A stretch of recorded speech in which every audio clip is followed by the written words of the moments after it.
नमस्कार विद्यार्थी मित्रांनो, मी डीजे सर तुमच्यासाठी एका नवीन सिरीजला सुरुवात केलेला आहे आणि त्या सिरीजचं नाव आहे चला प्रश्नांना समजून घेऊया। मग या सिरीजमध्ये आपण सरळ सेवा असेल, पोलीस भरती असेल, त्याचबरोबर MPSC मार्फत घेण्यात आलेले जे काही पेपर्स असेल त्यामधील मराठी व्याकरणाच्या संदर्भामध्ये आपण आज चर्चा करणार आहोत। जे प्रश्न आपल्याला दिसायला सोपे वाटतात परंतु त्या प्रश्नाचं उत्तर वेगळं निघतो, तर तशा सिरीजला आपण सुरुवात करतोय बघा।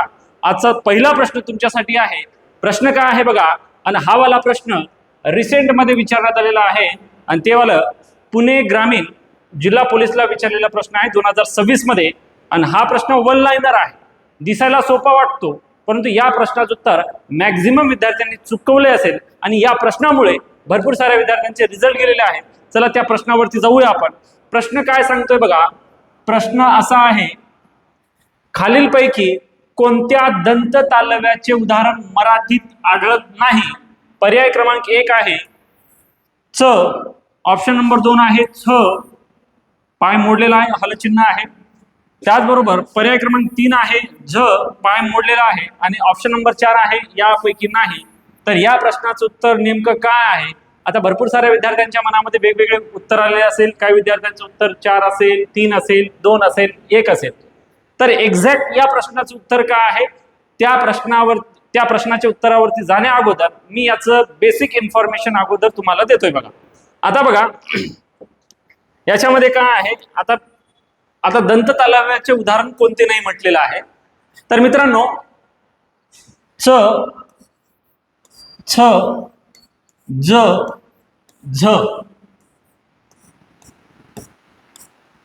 या वर्णांचं 2 पद्धतीने उच्चार केले जातात।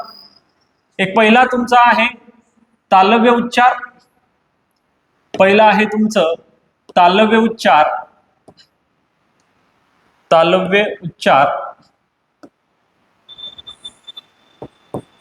च, छ, ज, झ यांचं तालव्य सुद्धा उच्चार होतो आणि च, छ, ज, झ यांचं दंत तालव्य सुद्धा उच्चार होतो, दंत तालव्य।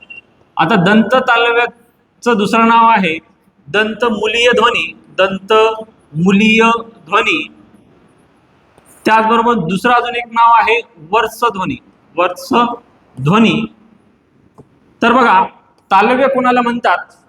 च, छ, ज, झ यांचा उच्चार य युक्त होत असेल, य युक्त, य जोडून केला जात असेल, म्हणजे जसं की च म्हणण्याऐवजी च, छ, ज, झ, त्यावेळेस आपण त्याला तालव्य उच्चार म्हणू। आणि दंत तालव्य उच्चार कोणाला म्हणतात?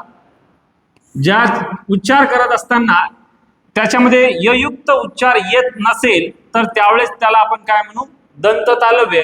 मग आपल्याला प्रश्न काय विचारलं होतं की दंत तालव्याचे उदाहरण प्रकारामध्ये मोडत नाही असं काहीतरी प्रश्न आहेत। तर बघा आता तालव्यामध्ये बघा आपण याचा उच्चार करा बरं, या च चा उच्चार काय असेल? आपण चमचा म्हणतो की चमचा म्हणतो? चमचा म्हणतो, च म चा, म्हणजे या शब्दातील च चा उच्चार हा काय असेल? दंत तालव्य।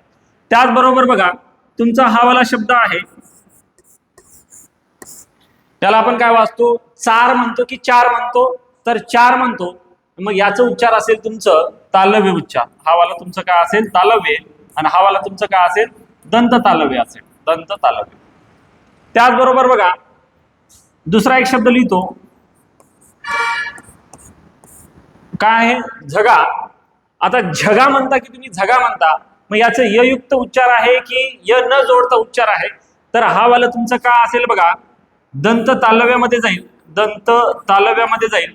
कशामध्ये जाणार आहे? दंत तालव्यामध्ये जाणार, कारण की आपण झगा न म्हणता झगा म्हणतोय बघा। त्याचबरोबर समोरचा शब्द आहे, या शब्दातील छ चा उच्चार काय असेल तुमचं?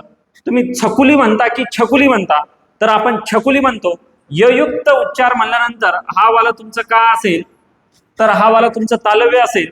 त्याचबरोबर बघा अजून एक उदाहरण घेतो, काय आहे बघा? छम छम शांताबाई। आता बघा याच्यामधलं छम छम म्हणलेलं आहे, काय म्हटलेलं आहे? छम छम, छम छम म्हणत नाही आपण, म्हणजे हा ययुक्त उच्चार आहे की य न जोडता उच्चार आहे? तर हा तुमचा या छ मधील म्हणजे हा उच्चार ययुक्त आहे. ययुक्त असेल तर त्याला आपण काय म्हणू? तालव्य म्हणू. काय म्हणू? तालव्य म्हणू. आता बघा, आता आपण या प्रश्नावरती जाऊया. आता प्रश्न काय आहे? खालीलपैकी कोणत्या दंत तालव्याचे उदाहरण मराठीत आढळत नाही? तर बघा, च चा उच्चार हा तालव्यामध्ये सुद्धा येतो. कुठं? ययुक्त उच्चार सुद्धा होतो, य न जोडता सुद्धा उच्चार होतो. म्हणून च चा उच्चार दोन पद्धतीने केला जातो. तालव्य उच्चारामध्ये सुद्धा येतो आणि त्याचबरोबर दंत तालव्यामध्ये सुद्धा येतो. ऑप्शन नंबर 2 सोडून देऊ. त्याचबरोबर आहे बघा तुमचं झ. झ या वर्णाचा उच्चार दोन पद्धतीने केलं जातं. हा वाला तुमचा तालव्य सुद्धा उच्चार आहे, त्याचबरोबर तुमचं दंत तालव्य सुद्धा उच्चार आहे. आता राहिलं ऑप्शन नंबर 2 आणि 4. आता बघा, जसं मी झगा म्हटलो तुम्हाला, झगा हा दंत तालव्याचं उदाहरण झालं बघा. आता बघा, त्याचबरोबर झेंडा म्हणतो, झेंडा. झेंडा हा तुमचा तालव्य उच्चारामध्ये जातो. आता राहिलं बघा पर्याय क्रमांक 2 आणि 4. आता बघा 2च्या संदर्भामध्ये आपण चर्चा करू. बघा, हा वाला शब्द आहे, या छ चा उच्चार छला वाचून बघा बरं. छाया म्हणता की तुम्ही छाया म्हणता? आपण छाया म्हणतो, छाया म्हणत नाहीये. म्हणजे हा ययुक्त उच्चार आहे. ययुक्त उच्चार म्हणजेच तुमचं कुठं जाणार आहे? तालव्यामध्ये जाईल बघा. त्याचबरोबर तुमचं छमछम आहे, छम छम. छमछम न म्हणता आपण छमछम म्हणतो, ययुक्त उच्चार आहे, हा सुद्धा तुमचा तालव्यामध्ये जाईल. त्याचबरोबर बघा, हा वाला शब्द आहे, आपण छापा म्हणतो की छापा म्हणतो? छापा म्हणतो. म्हणजे हा ययुक्त उच्चार म्हणल्यानंतर कुठे जाणार आहे? तुमचं तालव्यामध्ये जाणार आहे. तर एक पॉइंट लक्षात घ्या, छ या वर्णाचा उच्चार फक्त तालव्याच्या दृष्टिकोनातून केला जातो. आणि छ या वर्णाच्या संदर्भामध्ये जर पाहायला गेलं, छ च्या संदर्भामध्ये दंत तालव्याचे उदाहरण आढळत नाहीये. म्हणून या प्रश्नाचं उत्तर काय असेल? तर या प्रश्नाचं उत्तर फायनली छ असेल बघा. प्रश्न दिसायला आपल्याला कसं वाटलं होतं? सोपा वाटला होता, परंतु या प्रश्नाचं उत्तर वेगळं निघाला. भरपूर साऱ्या विद्यार्थ्यांनी या प्रश्नाचं उत्तर यापैकी नाही केलं आणि त्याच्यामुळे त्यांची पोस्ट गेली. तर मित्रांनो, असेच मराठीचे काही प्रश्न मी नवनवीन तुमच्यासाठी दररोज घेऊन येणार आहे. आणि आपण आजपासून चला प्रश्नांना समजून घेऊया या सिरीजला सुरुवात केलेली आहे. तर मित्रांनो, आजच्या सेशनमध्ये मी इथंच थांबतो. जय हिंद, जय महाराष्ट्र.